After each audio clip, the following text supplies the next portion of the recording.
Hello, my name is Sahava Heidel, and I am a senior at Metropolitan State University of Denver. Today I'll be presenting about my undergraduate independent research study that I did with my faculty advisor, Dr. Randy Smith. This study was about classical and jazz musicians' personality, specifically looking at if there were differences or predicting personality traits between these two music ensembles.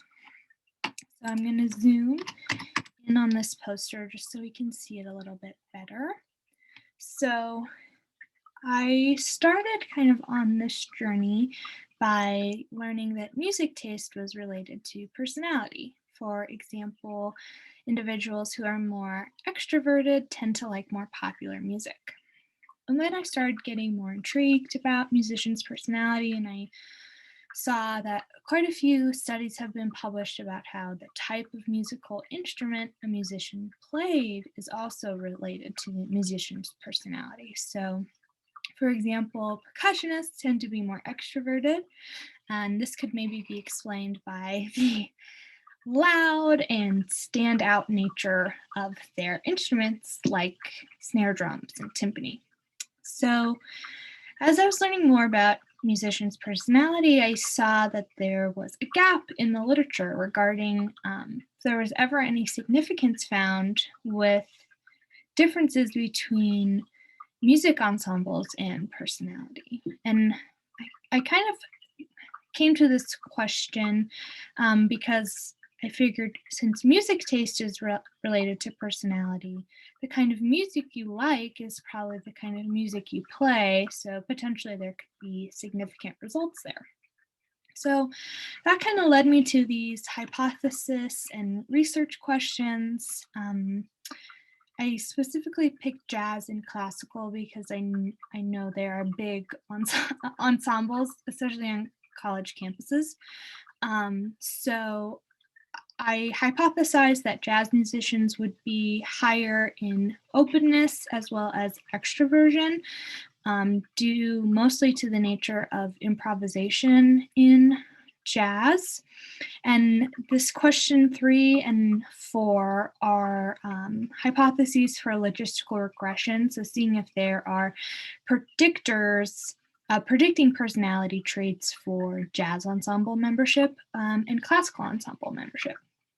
So as I said before, this study was really looking at the difference in predicting factors of personality for classical and jazz musicians. So we were able to recruit 221 participants through various methods. As you can see, our sample is mostly male and female. Very few were non-binary / genderqueer or preferred not to answer. You can also see that we had a majority of classical musicians and then jazz musicians, and we had a both category. So this would be people who played in both classical and jazz musicians, and then other, which is any kind of musician who wasn't classical, jazz, or played in both. So to determine personality, we use the Big Five inventory, which is a self-report personality questionnaire. And so it uses the Big Five model of personality, which measures the sub-factors of extraversion, agreeableness, conscientiousness, neuroticism, and openness. So here's a little bit more about the BFI and some sample questions and a little bit about the scoring. So I think as I mentioned, it was survey data. So participants would just consent and enter the survey. They were then asked to state which music ensemble they were a part of and their gender identity. And then participants completed the Big Five inventory.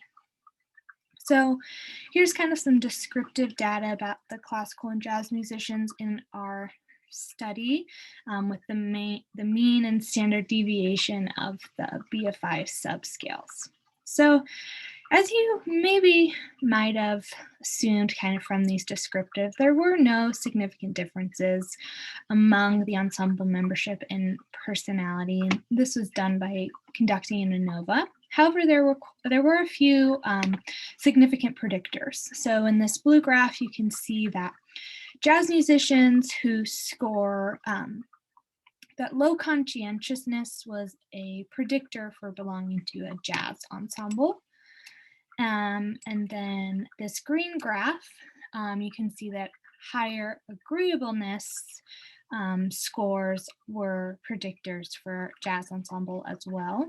And then this orange and yellow graphs are for classical musicians, showing that musicians with higher conscientiousness and neuroticism scores are more likely to be in a classical ensemble. And these predictor results were determined by using a logistical regression.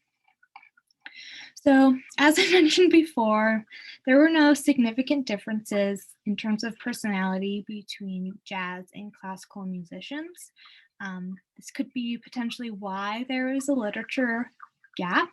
It's not significant. So, however, that was interesting to find out. Also, the predictors are fairly interesting to me. I think, especially the results of low conscientiousness as a predictor for jazz ensemble, potentially individuals who like this idea of improvisation where there are no rules and you're just really present and you don't necessarily have to be aware of X, Y, and Z. You're kind of in this moment playing with other musicians, so you are maybe heightenedly aware to the music others are playing, so you can kind of play in sync while improvising. And so potentially that could be related to high agreeableness when someone who maybe is not as aware and needs to have high agreeableness to function well and productively in a ensemble or group of people. However, of course, there could be different reasons for why. These are just some potential explanations, but future research could definitely focus on why these are predictors. And so higher conscientiousness in classical musicians makes more sense when you're playing a very strict kind of music that has very strict rules, been played for hundreds of years, and people come to expect a very certain sound. And this makes sense, like especially if you think of Beethoven's Fifth Symphony. There are very strict rules. People are coming to hear a very specific symphony. And so someone who's aware of that is probably a good member of this kind of ensemble. And so this higher neuroticism could be potentially related to that, of having so many rules, of having so many expectations could cause higher stress. Or potentially it could be reversely related, where someone who has higher stress, higher emotions, higher sensitivity, wants a lot of rules and wants clear expectations of exactly how they're supposed to sound.